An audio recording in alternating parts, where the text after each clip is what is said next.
I went to the hospital in America. When I got out of the hospital, all the people who I thought were by my side had more or less left. So I didn't have a place to stay after I got out of the hospital. I mean, it was an immediate decision. I knew that I had to come back to Zimbabwe. In every person's life, at some point, you have to ask yourself what you believe. And you can't pretend like you're not a participant in this thing called life and death. You're here. Yeah, when I declared myself to be an atheist, I was still a seeker of God without knowing it. After my spiritual awakening, I noticed that I didn't really have a choice whether or not I was going to change. God was just changing me. See yourself in me. Be as Christ-like as possible. We're all gonna stumble. No one is perfect. We're sinners by nature. Satan is a direct mirror of my own shadow. The evil that's constantly talking to you. The evil Do this. You know you shouldn't. Prove yourself. Yeah. More. More. That's why Satan tempted Jesus with power, because it has real power. But the question is, like, where's this going? Right? Like, where's this power actually taking me? And then the more energy I put toward my purpose, the more that the real people start to reveal themselves. Walking in alignment.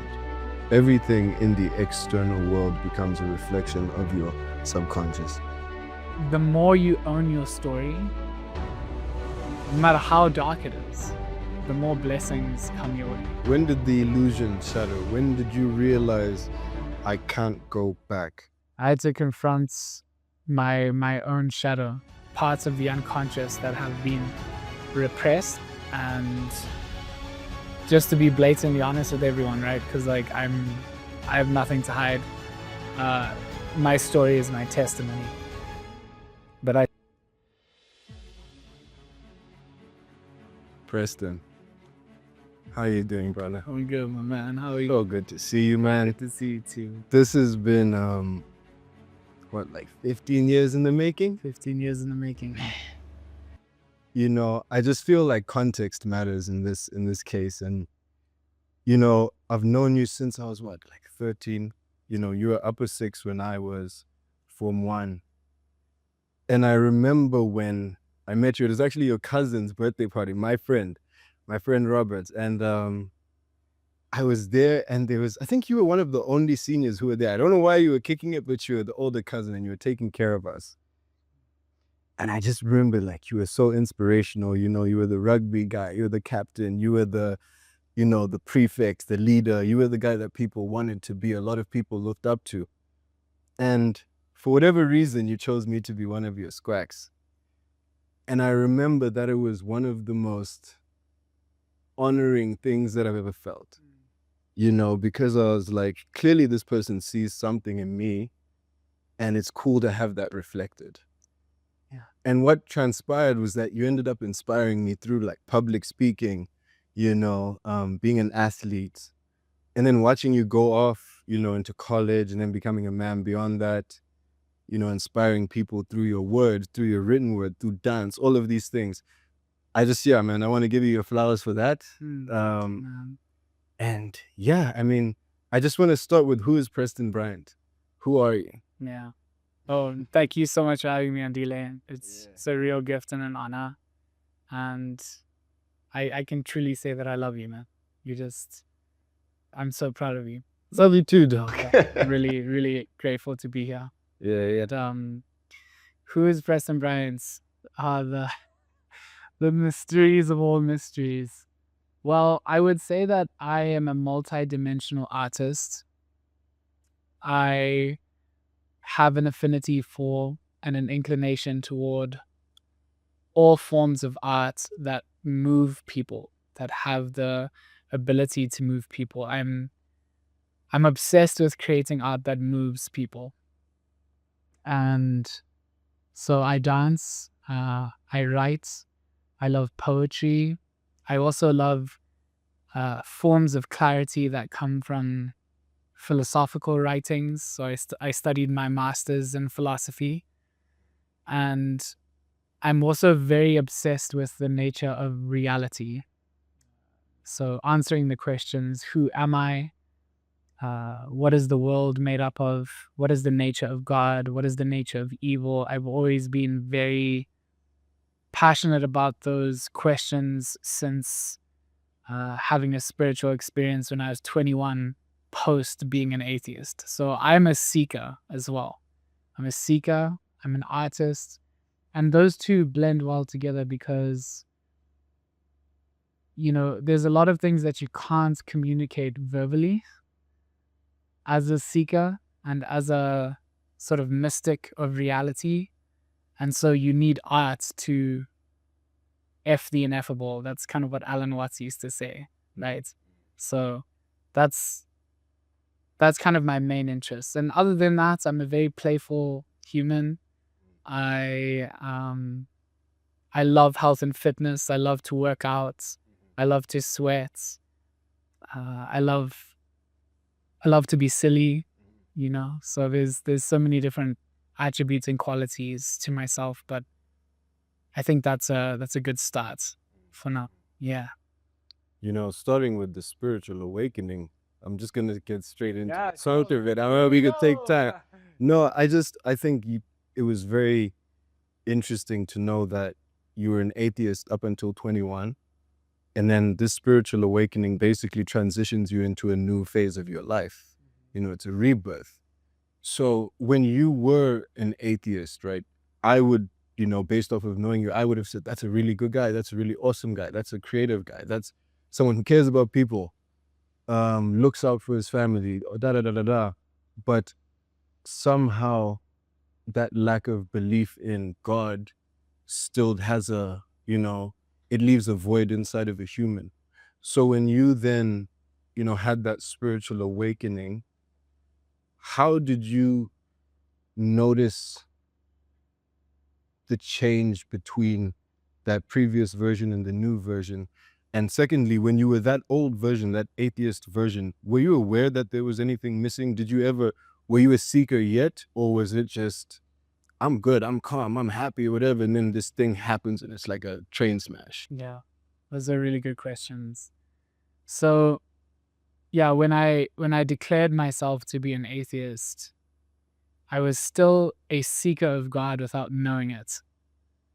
Right? And I think that a lot of philosophers are seekers of God without knowing it, even if they don't verbally express they're seeking God. Because God is actually the end of knowledge. That's how I usually define God, and the beginning of wisdom. So as philosophers, aka lovers of wisdom, you're looking for knowledge, and unfortunately our view of knowledge is actually acquiring concepts, acquiring ideas. But at the end of all those ideas, there's God, right? So I didn't know that at the time. And after my spiritual awakening, and for those who don't know too much about mystical experiences, there's like 7 qualities to mystical experiences, and one of them is the noetic quality, which means that it produces revelation, right? There's like an undeniable revelation of truth that after an authentic mystical experience, every single person who comes out of it says that they saw truth with a capital T. And so after that spiritual experience, which was noetic and extremely powerful, I noticed that I didn't really have a choice whether or not I was going to change. God was just changing me. My personality did a 360 degrees. I lost interest in rugby all of a sudden. People were shocked. My family were triggered. I would go to Barnes & Noble, the bookstore in America, and just read books for 3 hours before rugby practice and then be late to practice. And so it was the touch of God's grace that, there's a saying in India that said that when the beloved pays you a visit, the river changes its course. And that's just what happened. My course just got changed. It didn't feel like it was up to me. It felt spontaneous. And more and more proof of God just started to reveal itself in very powerful ways. And, as a philosopher, your inclination toward evidence is strong, right? And the evidence of God just became stronger and stronger and stronger. So there was felt like I hopped on a roller coaster that I was not in control of. Yeah. It's crazy because when someone decides to change, or when the change is inspired, when it's beyond you, when it's coming from God, everyone else around, when that noetic experience happens, everyone else is unaware of what you've actually experienced internally. So they might see a change in your character, they might see a shift, but for most people, it's actually uncomfortable when they see someone that they've always known to be one thing. It's like, oh wait, you don't want to go do this with me today? Like, I thought that you're the party guy, or I thought you're the rugby guy. Like, why don't you want to go do that? Why do you want to go read? We should be doing this. Because so much of one's identity is tied to the people around them. So it's like your breakthrough actually breaks everyone around you too. That's terrifying, Absolutely. It does have that terrifying quality.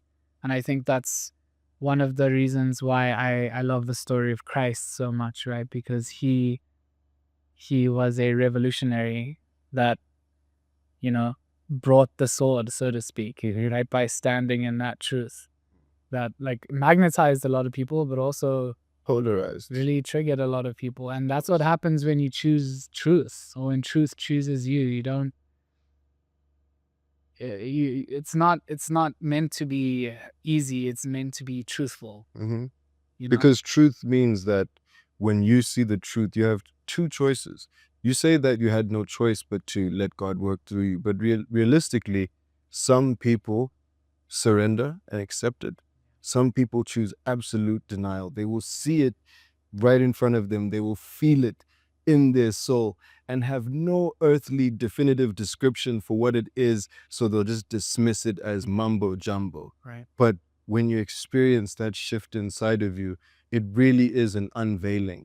And the story of Christ for me is something I'm also very passionate about, because I think people misunderstand Christ a lot. I think when you look at the religion itself, when you look at all of that, people get sort of piled on by this religious dogma. So it's the things surrounding the story of Christ that like really repels people. Absolutely. But when you just break it down, just read the text for yourself. Don't listen to anyone else, just you and God. Listen to the messages that are, if you have to pretend it's a movie that you're watching, pretend he's a superhero in the movie. Right. If you have to pretend it's your favorite novel, but just read the story, read the miracles, read the things that he's done, and you will be inspired, because that is knowledge, that is wisdom. You can find wisdom in the most beautiful places, in the darkest places. Absolutely. Here you have this place which, in the story of Christ, it's the story of, ultimate sacrifice. It's the story of, I'm God. I don't have to go through this, but I'm doing it for you. So your awakenings, was it directly from atheism to Jesus Christ? Was it atheism to a more broad exploration of various religions, cultures? How did you arrive where you are right now? Yeah, that's a really good question. So after my first mystical experience, I would say I was non-sectarian. So I didn't align with a specific religion, but I definitely felt very inclined towards studying Hinduism. And so I went very deep into Hinduism after that experience, because I came across a story of a great Hindu saint called Maharaji, who in India they would say he was an avatar, which means he was also a god incarnate. And when I came across his stories, I knew that he was the one who initiated that awakening. So yeah, this is where I think, some people, there could be some controversy. Where they tune out. I know where you're going with this. Right, it's Where like people tune out. where there's I do believe there have been other incarnates of God on earth, Christ being obviously a very inspiring one. But I do believe there have been others. And so I studied Hinduism, Buddhism, Zen, Advaita Vedanta, which is the path of knowledge to God. which is different from the Christian tradition, which is more devotional in its essence, understanding the nature of consciousness itself. And it was only when I came back to Zimbabwe and went through everything I went through that the story of Christ came alive in my story. And this chapter of my life has been one of great passion toward Christ, because his story is no longer just a story. It's come alive in my life. And I understand, to a lesser degree, of course, like betrayal, humiliation, exile, standing on your own 2 feet, being alone with God when there's not a lot of people around you, those type of themes. So I do think that, like, as you age and evolve as a human being, specifically through certain chapters, there are myths that come alive. They play out on a grand stage in your life. Right, exactly. Because your life is the only stage you have. It's so the grandest experience is the closest comparison that you can have. Exactly. And, that's the whole point, is to be exemplary. That's what Christ was here to do. Everything that the regular human being is going to go through, he was an example of, I've been through it too. And, the controversy of that whole idea of exploring various religions, like, checking out Hinduism, Buddhism, Zen, all of these things. I think the fear that people have of dissecting, exploring, understanding, pursuing knowledge, letting knowledge come to you through a genuinely higher power that is beyond you, God. One thing people fail to realize is that all of these religions are founded on the same core principles. Love thy neighbor as you love yourself. If you look at every single one of them, that is a core mantra. Absolutely. But somehow, somewhere along the line, because of the deviations in the approach to finding God or communicating with God, because of that, people fail to realize that we're all one and the same. Absolutely. If I'm born in Zimbabwe and someone's born in China, someone's born in the Amazon jungle, if someone's born in Papua New Guinea, we're all gonna find God in different ways. Absolutely. Whether it's through your ancestors, there's a duality, right? So I'm very aware of the power of Christ, while also being a Zimbabwean man who is aware of the power of my ancestors, who's aware of the power of our God, you see? So it's like, there's always this clash. And it's like, again, when you strip all of that away and you're just devoted to being the best servant that you can be, God will talk to you how he's supposed to talk to you. Absolutely. That's one thing I'm also very passionate about, and something that I want to really bring into Zimbabwe is the importance of unifying bits of knowledge, so that there's not so much separation between, say, Christianity and the culture you come from, and understanding, because that's essentially what I studied in my master's, is pattern recognition and knowledge that unifies, so that the seemingly separate parts that seem like opposing views can actually integrate to create a unifying vision of what it means to be a human being. So then there's a philosopher called Ken Wilber who's doing this, right? And he's probably the pioneering philosopher right now, integrating knowledge from Buddhism, Christianity, shamanism, meditation, and creating a theory of knowledge that isn't so separate from each other, right? And Aldous Huxley called that the perennial philosophy. Right? What you just referred to is the perennial philosophy, that like there's a core foundation to every religion. But the problem is, if you're not willing to be a mystic, you'll miss it. Yeah, you'll be confined to whatever you're told. Exactly. Or whatever your mind is willing to accept. Yeah. Yeah. Yeah, and that's why the mystics in all those traditions, they're more intimate. They're more closely like similar to each other, because they've really gotten to the core of the message. And you have to get to the core of the message can't just be a belief system. It's a belief system. It's not going to take you very far. It might feel safe, but that safety is an illusion, right? You have to take it one step further. So when did it shatter? When did the illusion shatter? When did you realize I can't go back? So I know this time you came back to Zim, right? And Zim has welcomed you with open arms, but that's also because of how you've also embraced Zim, how you have come back to Zim. You didn't like coop up in a hole, shy away.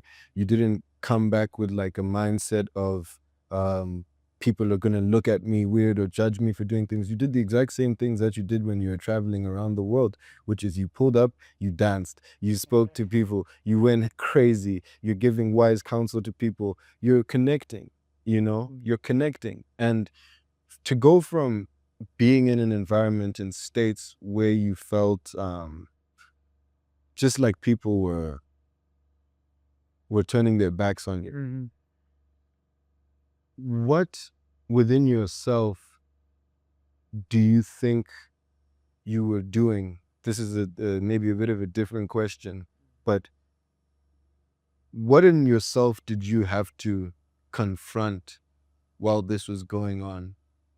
yeah, I had to confront my own shadow. And for the listeners here who don't know too much about the shadow are parts of the unconscious that have been repressed, and more specifically, parts of ourselves that we've denied and therefore project onto others. And just to be blatantly honest with everyone, right? Because like I have nothing to hide. My story is my testimony. But I suffered with addiction. I had a substance addiction to kratom, and I was also unfaithful to my girlfriend in a virtual way, not physically, but I was on dating apps talking to other women and sexting other women behind her back, and eventually she found out, and I went into a collapse. I collapsed in shame and tried to take my life.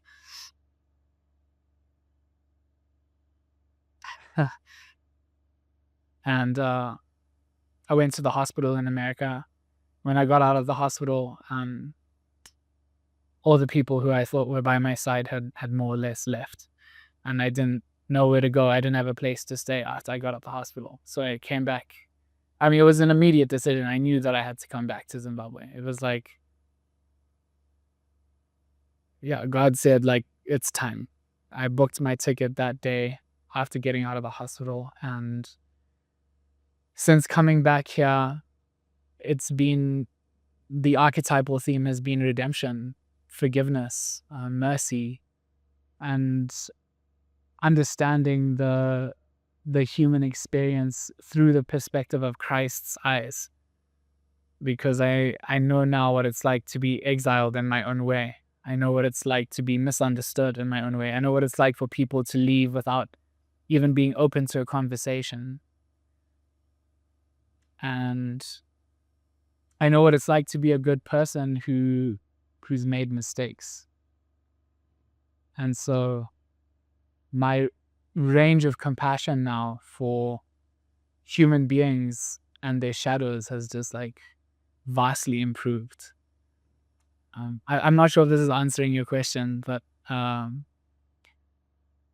the return to Zimbabwe has been a form of self-remembrance.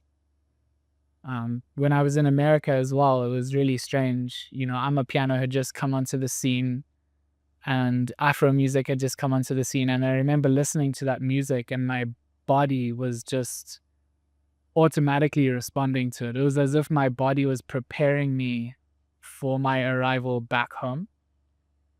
And then when I got back home, this great expansion took place, right? With like my videos on social media going viral, visiting schools with kids who are less fortunate than us and dancing with them and spreading joy. And just being received by the people of Zimbabwe while being honest with my story I've never experienced anything like it. Mm. Mm. It's So, miraculous, man. It's really miraculous. And it just goes to show that, like, the more you own your story, no matter how dark it is, the more blessings come your way. And I really feel like when I say these words, I really mean it, that like nothing is irredeemable. That's why I love the story of Christ. It's like it doesn't matter what you've done. Like, own your story, show up with courage, and give it to God. And God will take all of that pain and just expand it into purpose. And that's kind of what happened to me. And I feel very grateful and lucky, you know. But it hasn't been easy. mhm. You know, like, Brother, you know, your story,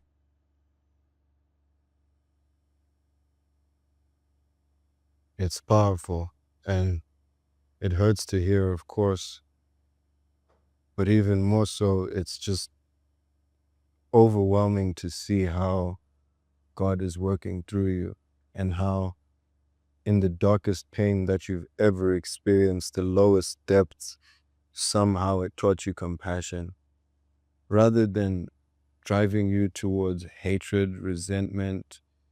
And I'm sure those feelings have bubbled up inside of you. Dude, like I'm sure you've wanted to punch people and break doors and explode and just every single thing under the sun that's negative, but somehow there's that guiding voice that says, man, I was trying my best to be a good person. I really, really was. I thought I was doing my best to be healthy within my own soul, my body. I thought I was being a good friend, a good partner, and then somewhere along the way, I went astray. I messed up.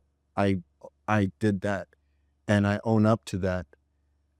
That in itself is already something that's difficult for people to just accept their own shadow. right. You know, of course, you have the knowledge of what the shadow is by definition in a philosophical sense, but just day to day, even without knowing the term, the regular person knows what they're repressing Yeah.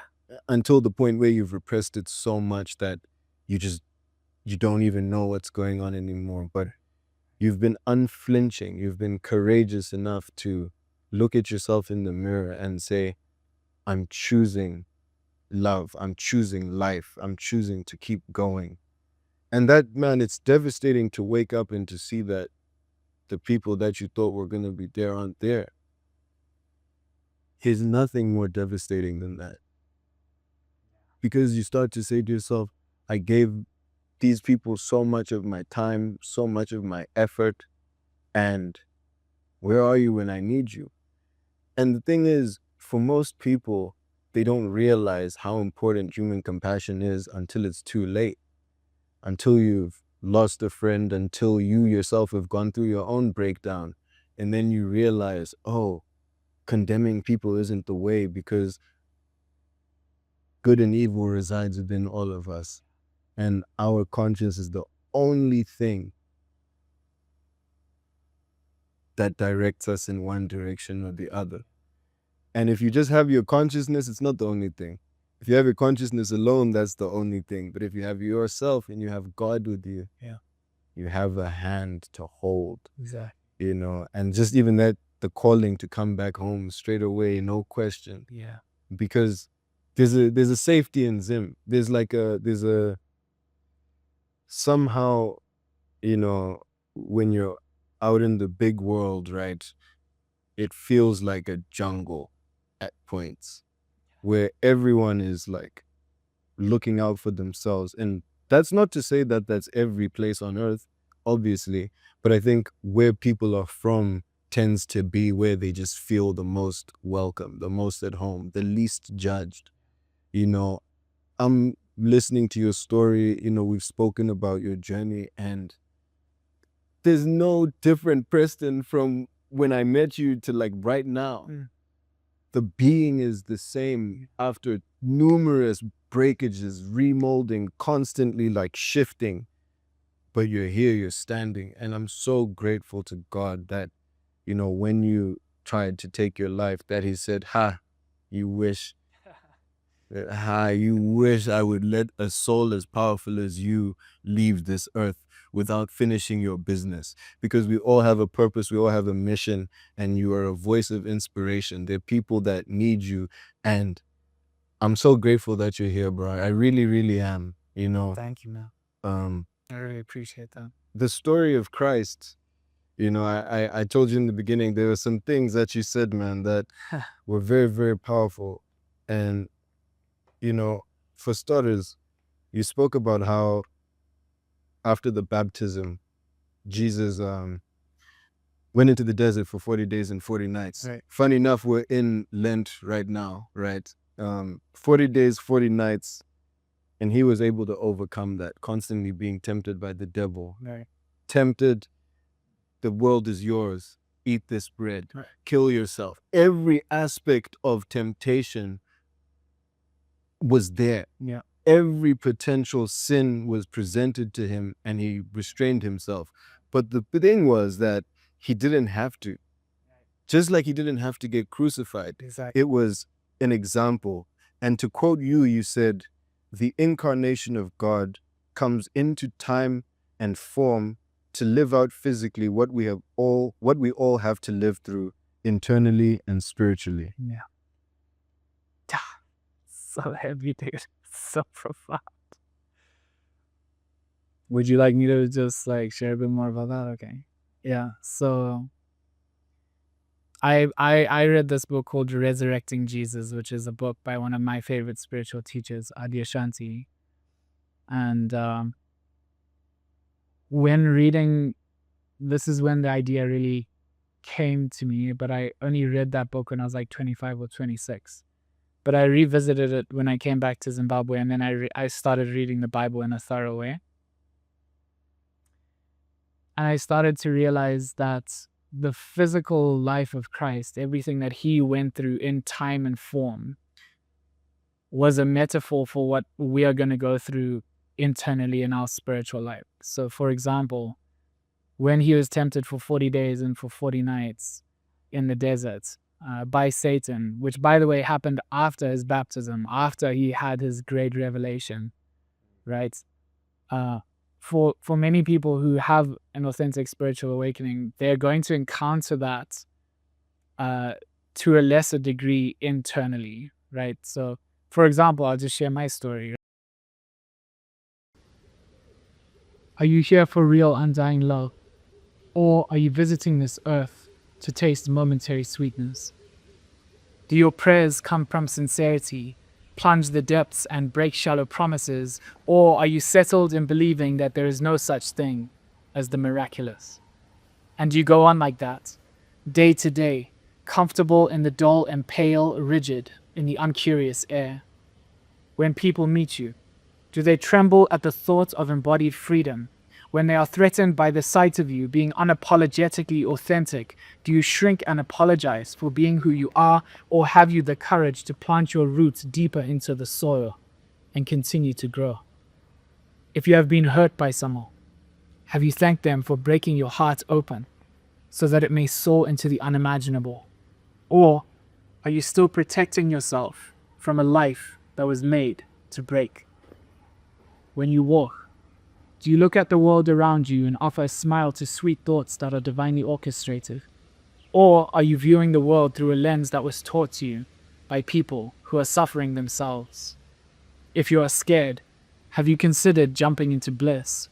Or does the thought of a new life frighten you? Are you patient or present? Settled or daring? Does light come off your tongue when you talk because you have bathed in gorgeous silence? Or are you covering the silence with interpretations and answers? And lastly, if I offered you some roses, would you accept them as a gift from God to God? Or do you prefer the illusory comfort of separateness in God's dream? I'm curious. Would you smell the roses if I offered them to you? I'm curious. Would you kiss me in the night and dance with me in the day of our last appearance on earth before heaven takes us captive for good? Like when I had my spiritual awakening, my shadow more or less like took over. It used it for power. I wasn't able to, say no to the temptations in the way that Christ did with Satan. And it was only after my shadow took over and after my shadow exploded and after all the consequences that story of Jesus suddenly started to make a lot of sense to me. I remember looking at the story and thinking to myself, wow, that's a direct mirror. Satan is a direct mirror of my own shadow. And The evil that's constantly talking to the you. evil Do that this. You prove know you yourself. shouldn't. Prove yourself. Yeah, More. more. And that's just one example. And then if you look at the story of Judas as well, betrayed Christ, there's a part in our psyche that betrays God even though we love him. Even though we know he's God, we betray him. And in some of the other religions, you don't really find that level of profundity in them. In the Christian tradition, there's this reckoning. There's this quality of reckoning that we have to face.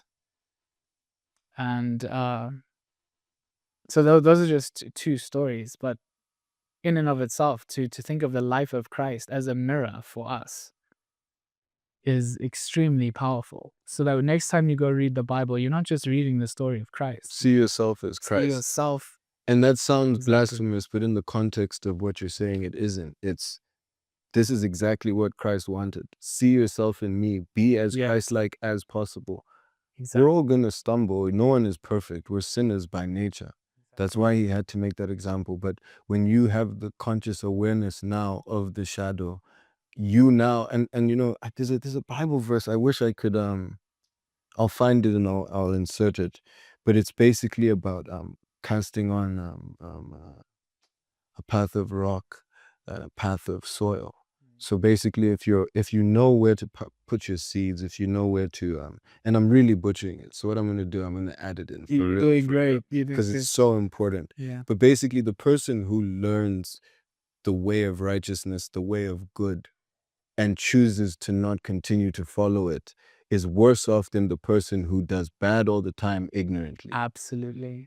Absolutely. The punishment is way more severe. It's way more severe. The internal persecution is way more severe. The external consequences are way more severe.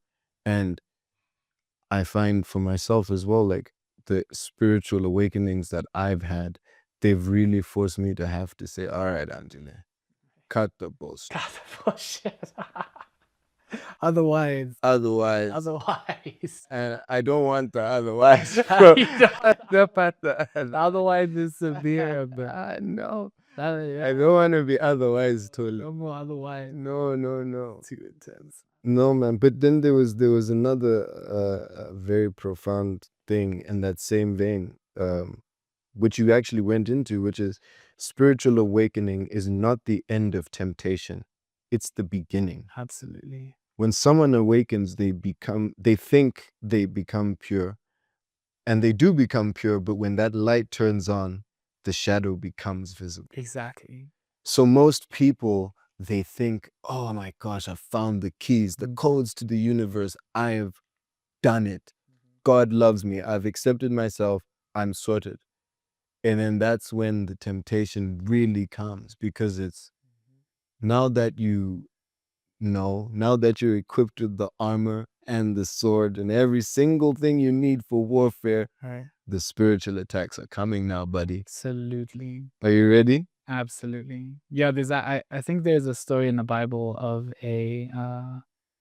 of someone who walks into the temple in the wrong garments and feels out of place, right? And that story is kind of like a great way to look at this, that like just because you've had a spiritual awakening and gotten the garments, that doesn't necessarily mean you are ready for the temple. And the shadow is incredibly sophisticated in the way that it can take over your personality and use your spiritual awakening for selfish purposes. That's why Christ denied Satan, because he knew that he had the power and he could do it. To do the things that Satan was saying. He's like, you can have the world. He's like, I know. Yeah, I know. Turn that rock into bread. I know. I can do it. Right. Don't want to flex on you right now, buddy. Right, but that, Yeah. as we all know, right, that for Christ that was never the point. Yeah, so I think the word is hijack. I like that word. The shadow can hijack your so-called revelation, and then part of this has to do with hubris. And I see this a lot in America, unfortunately. There's a sort of psychedelic renaissance. There's a renaissance of consciousness going on there. And there's a lot of people having, real, authentic, mystical, spiritual experiences, but It's via a channel. it's being co-opted. Yeah. So now the ego's got it. And this happens to all of us, right? I'm not saying like I'm averse to this, but it's good to be aware of it. That like the ego can co-opt it and then make it into an identity. I'm the spiritually enlightened guy. Right. Like, Yeah. I got these powers. This is my thing. And it's so tempting because it has power, right? That's why Satan tempted Jesus with power, because it has real power. But the question is, like, where's this going?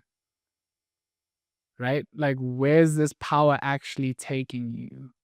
And if it's taking you to the path of more grandiosity, You'll be an unsatisfied beast for the rest of your life. yeah, and you will one day meet your maker. One day God will bring the sword, which is exactly what happened to me. And you can guarantee that, right? That's like a guarantee that's gonna happen. It's just a matter of when and how. And for me, it was what I refer to as a shadow eruption. That's when I met my maker. That's when I knew God wasn't just loving, but just. I was like, oh damn, oh, God ain't playing games. No, he's not. Can I ask you a question? Or I mean, we're here for an interview. I guess we're gonna ask a question. Yeah, I think I was supposed to do that. I think self-praise is something which people have a weird relationship with, myself included. But I also think sometimes it's really good, the same way we can take accountability for our shadow and the bad and like break down with God and like pray and cry and say, I'm sorry, repent, be angry and all of these things. On the other end of it, not hubris, but actually just saying to God, man, you've done a job on me. Right. Man, you've done a good job. Right. Like, oh, I feel great. You know what I mean? Like, so my question for you is, since you've had this awakening, what are you grateful for about yourself? I love that question.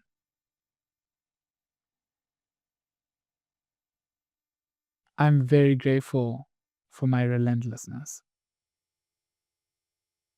I'm very grateful for that. And I think that comes from Africa. That no matter who comes, no matter who leaves,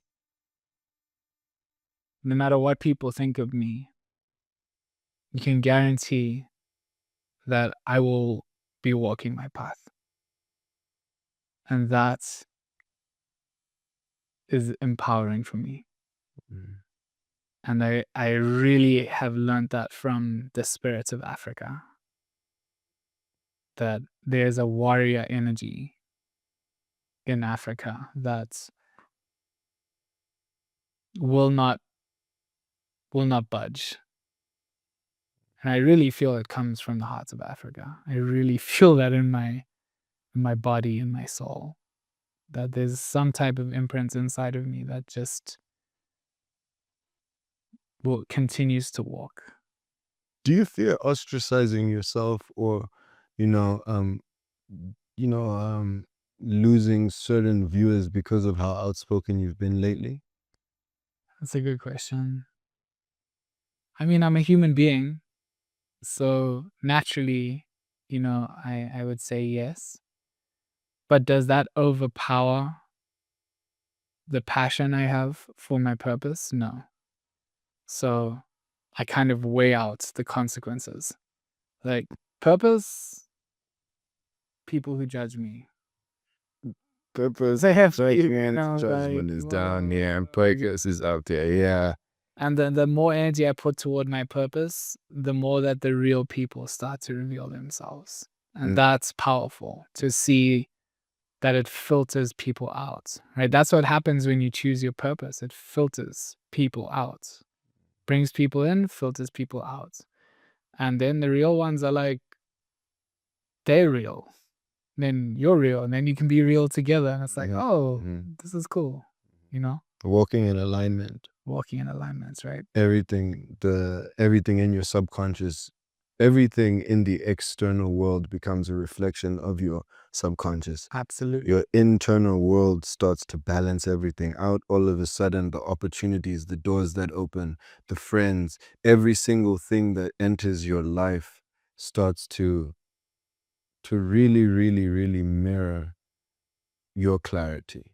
That's a key point. That's And a really key point. And I'm seeing, even like since you've been back, I'm seeing that clarity working in action. I'm seeing the purpose become even more alive in you. Is that something which for you, goals, are you a very goal-oriented person? Because obviously having a background in sport, right? It's so much and you were genuinely a supreme athlete, right? So you first team Zimbabwe rugby player, even basketball. A lot of people don't know that you jam basketball.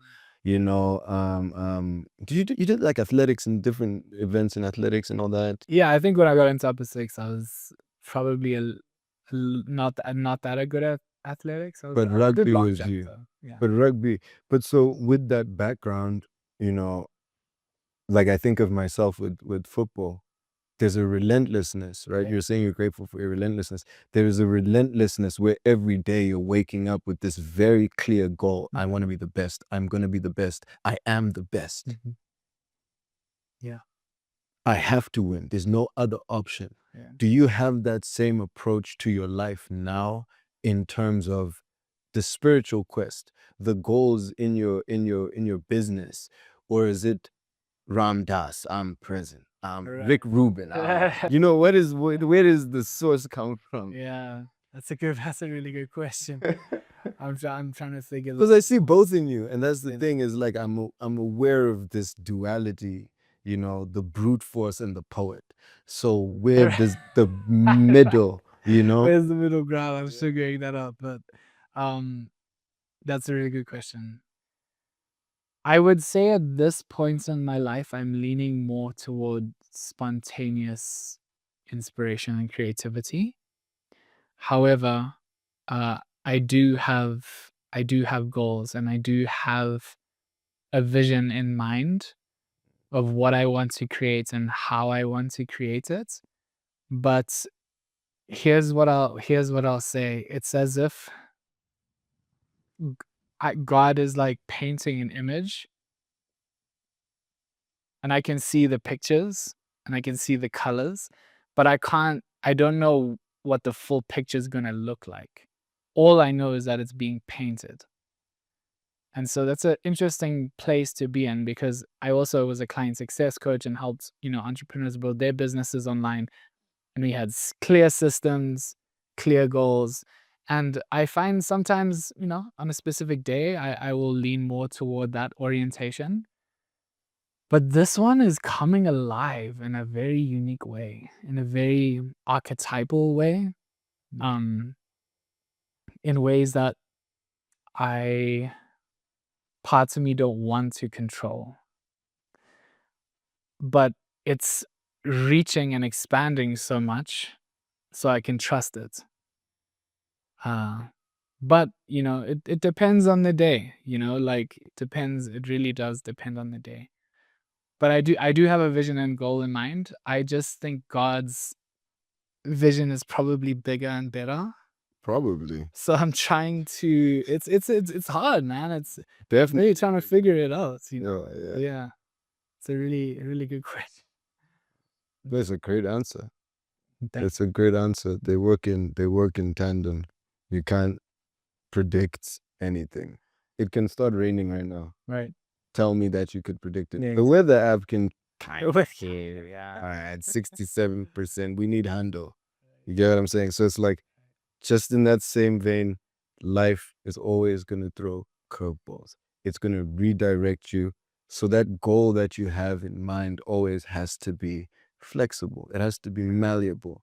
It has to be a vision, but you have to be willing to say, I always look at it this way. Your destination is like the GPS. You have the final destination plugged in. There's the direct pathway, which would be the perfect life. You just went the quickest route and it was perfect and you saw the best scenery. But as humans, we make the wrong turn. You're on the highway, you miss your exit. Oh my gosh, you hit a pothole, your thing's tire punctured now. Oh my gosh. But at each point, the GPS reroutes until you get there. How the journey goes, that's up to you and your errors, your mishaps. But God has told you this is where, you're meant to be. Yeah. So it's just, you have to remember, okay, my goal is this. But even as you're going on, God might say the venue's changed, buddy.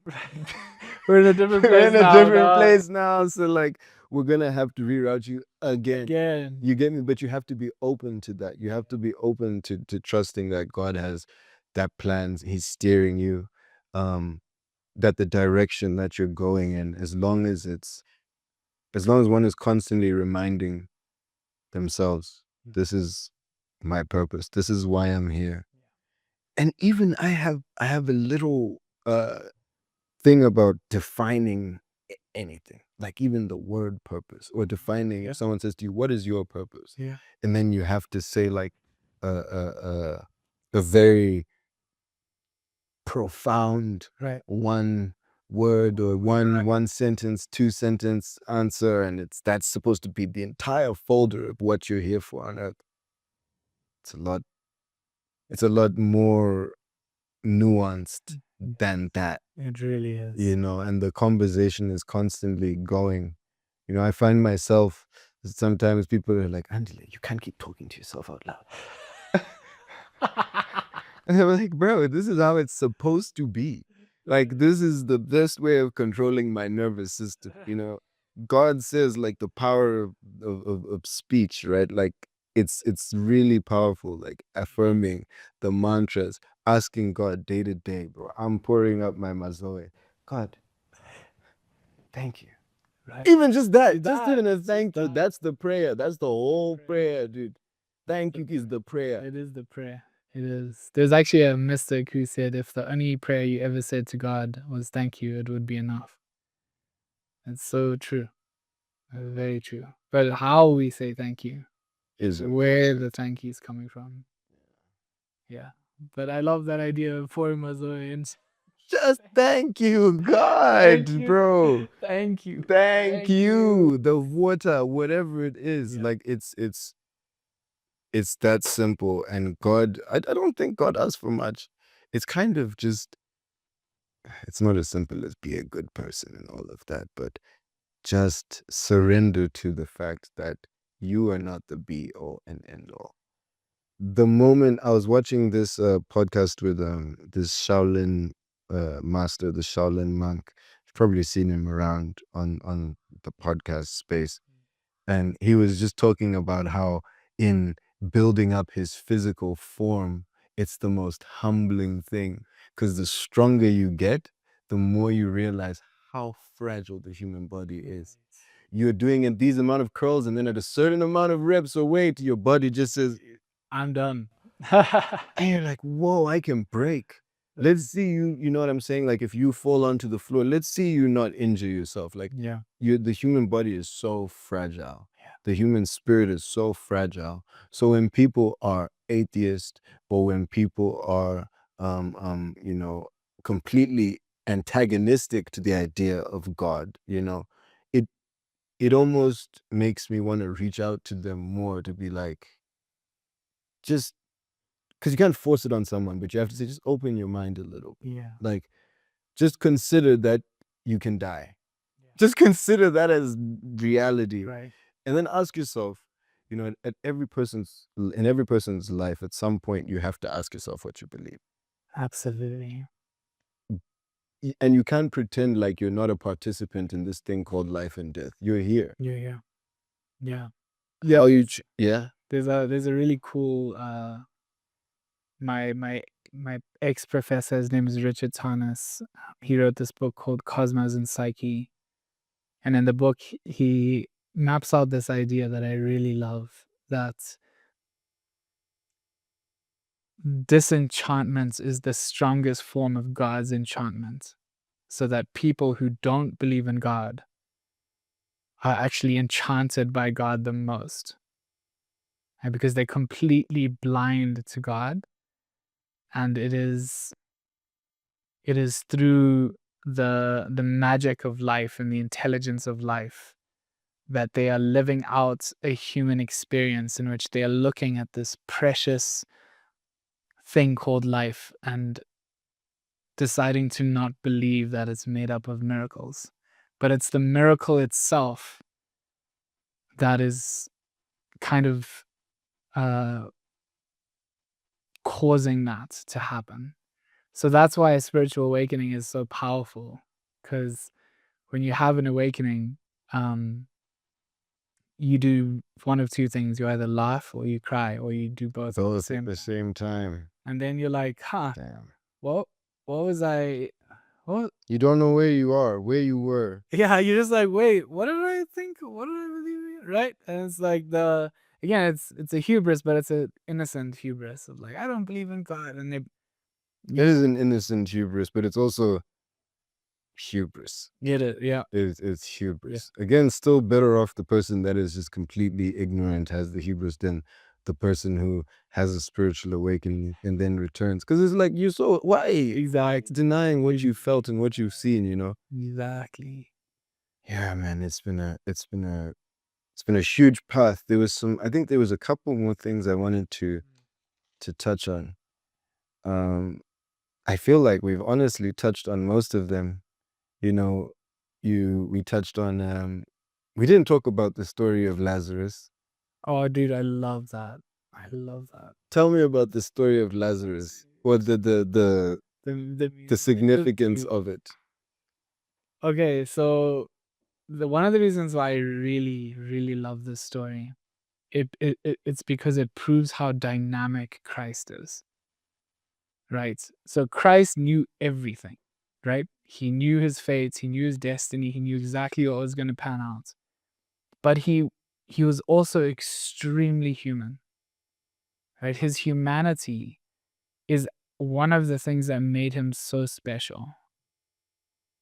And I think a lot of people miss that. So you have figures like, in Buddhism, you have Buddha, who's like the symbol of equanimity and peace and contentment. But in the Christian tradition, Christ is this extremely dynamic figure who, even though, and this, I mean, every time I think about this, I think I kind of like relate to it as like a Zen koan. And for those listeners who don't know, Zen koans are like kind of like parables or stories that the rational mind can't really wrap its head around, and yet awakens you in some way. Like the story goes deeper than the mind. Like parables. Like parables, exactly. And I find the story of Lazarus to be just as fascinating, right? That. Sorry to interrupt you. This is what I'm saying. Like, a parable is just a Marvel movie. Just watch the movie. Just watch the movie. Watch the movie and enjoy the lesson. Exactly. I promise you'll really like the Bible. You'll love. You'll really like it. Sorry, continue, please. Exactly. Right. So Lazarus dies, and Jesus knows that he's gonna resurrect Lazarus a few days afterward. He knows that. There's no doubt in his mind, and yet he wept when he died. Just feel the silence of that. Like, feel the spirit of that story. Right? There's a spacious quality to that story that is utterly mysterious and yet completely real. That one locked off. Sorry, continue. It's mysterious, but it's also like incredibly real. And it just goes to show that all of us, no matter who you are, you're not going to escape the human experience. And Christ was a brave figure for that. He didn't escape the human experience. He got lashed by the Romans. You know how absolutely horrifying that would That's be. the subhuman experience. Yeah, literally. That's what it is to be treated subhuman. And Christ also, when he was on the cross, he said, Father, why hast thou forsaken me? Even though he knows, right? It's like, it's and this is the point I want to make. Tragedy is the highest form of beauty. He also says, Father, forgive them, for they Exactly. know not what they do. I think that's the one that echoes in my soul. Like just the It's fact biggest that one. under the greatest persecution to be like, forgive these people. Right. They're killing me. Yeah. 'Cause They if don't know knew- what you they, think if they knew that they were killing God, bro, what are you What do thinking? you- You know? right? Yeah. Please, yeah.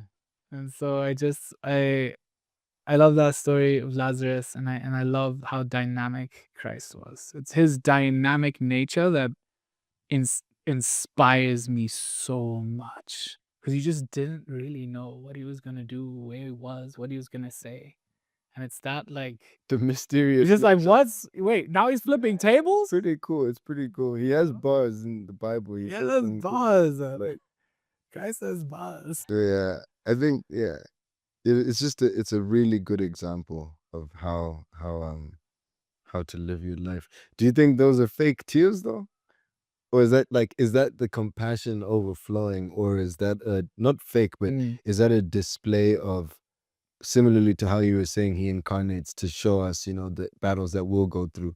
Do you think like as he's weeping or as he's being betrayed, in all of these moments, is he sort of, there's like a concept in like philosophy, right? That detachment, right? Correct. Is he completely detached from this and watching this play out? Or is he so entrenched in it that he's like, I'm full method, I'm a human? It's a difficult question. We're humans, we're not in God's psychology. Yeah, but yeah. just, I don't know, just curiously, like, what do you think of that? Yeah. Well, I listened to this story of a Zen master who one of my favorite spiritual teachers really speaks highly of, and I'll bring this story to connect here. But he said that by all sort of sight, that he really thought this Zen master had reached enlightenment, and yet he said, one day I went to his sangha, which is essentially like a place where he teaches, and he was sharing a story about this sitting on a platform and watching these kids steal ice cream from another kid. Mm. And while he was watching it, he was weeping for this kid. Right? And there's this misconception that detachment means lack of intimacy. And I think the paradox is that the more sort of detached you are, or the more you're able to witness experience as it is, the more transparent you become to experience. So it's not that you become detached from experience, it's that you actually become transparent. You're seeing the experience in an almost omnipotent perspective. Exactly. Which that doesn't mean you don't feel it. It means you feel it more, but that you're able to be purified quicker. Right? So like a lot of us, when we don't process our emotions correctly, some of us bottle it down. Christ was of the quality where when an emotion arose, he was able to feel it immediately.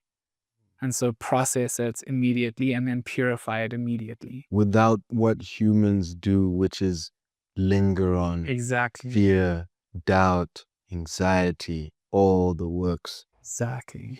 Oh man, that's such a profound way to put it. Right. It's almost like that instant filter is crazy. Yeah. Imagine if you didn't have hang-ups from 13 years ago. There you go. Because right now in your psyche, you're still thinking about, Right. throughout the day, I think it's something like 6,000 to 60,000, depending on how much you're thinking. You have that many thoughts a day. you know. But then beyond those verbal thoughts and words, there's like subconscious things going on, issues that you're processing, dreams that you're having, visions. All of this is happening. So it's like that detachment to be able to see the situation purely for what it is Exactly. crazy. Because even right now as a person, if something happens and it triggers me, I'm still tied to Andile's perspective of what just happened. But if we're in a room with 3 people and we all experience the same event, and I'm angry and I'm hurt, or you're not, and you're not, I might be able to, or if we're all hurt, I may be able to look at the situation from a higher perspective with that filtration system to be like, all 3 of these people are lost and confused and hurt, Right. and this isn't a big deal. Right. And in 30 minutes, they're all best friends. They're going to be all right. Yeah. But it's like sometimes you'll be arguing with someone you deeply care about, you know, your girlfriend. You'll be arguing with your best friend. All of these things. And then you start to realize, I'm not arguing with this person right now. I'm arguing with my demons from my whole life. Okay. And I'm arguing with the demons in them that I see. And I'm also arguing with my shadow that I've projected onto them. Exactly. And so every interaction has like this base context, which Exactly. the purification thing has just put this all into sense for me, of like, he was just able to remove that. Oh. I'm nothing, you're nothing, we are everything. Right. Right. I love that. Right. It's like and I actually, this is the first time I thought about it. Like Christ was, because he was God incarnate, he was able to meet every single moment in all its rawness with full presence, no matter what it was. Could you imagine how moving it would have been to just see Christ weep? Here's someone who can walk on water, raise people from the dead. That's one of the reasons why his story is so flippin' powerful. Because here's this guy, miracles on miracles, incarnate of God, and then all of a sudden he starts weeping. Could you imagine how powerful that would be? Could you imagine his disciples just looking at this and weeping? You have no choice but to weep too. Nah, you would have wept. Nah, Weep times 2. wept. Wept scared. So I really like that idea, and I really think it's true that, like, yeah, to be enlightened doesn't mean to be like away from experience, but so one with experience that you can just purify everything and feel it immediately, process immediately, and then boop, on to the next moment. A lot of us are not living in the present moment because we haven't processed emotions from like 20 years ago. Yeah, it's impossible to stay present when you're literally not. Yeah, you have to be not. Literally not. You're revisiting the past every day.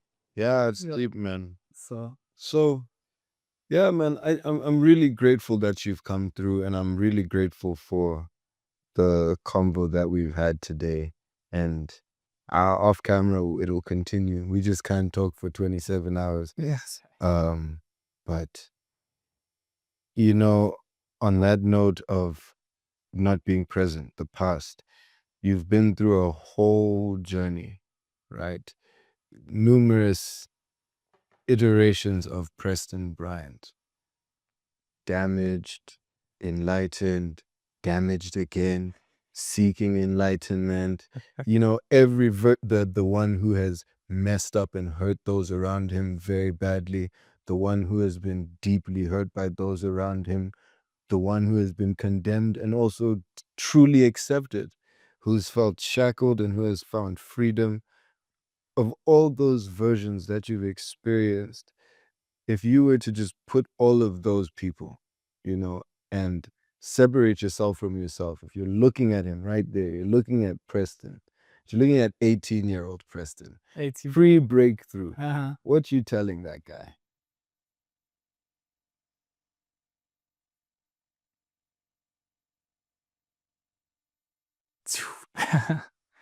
Don't give up, give in.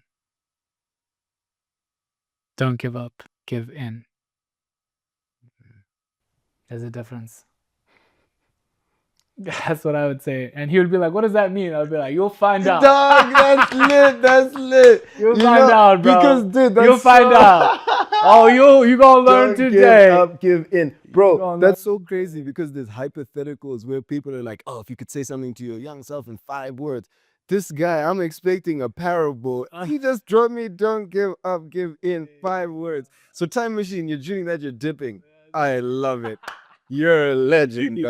God bless. Thank you so much for coming through. Thanks for having me, bro. That was wonderful. I really love that conversation. Awesome, man. Oh yeah. Peace. Peace.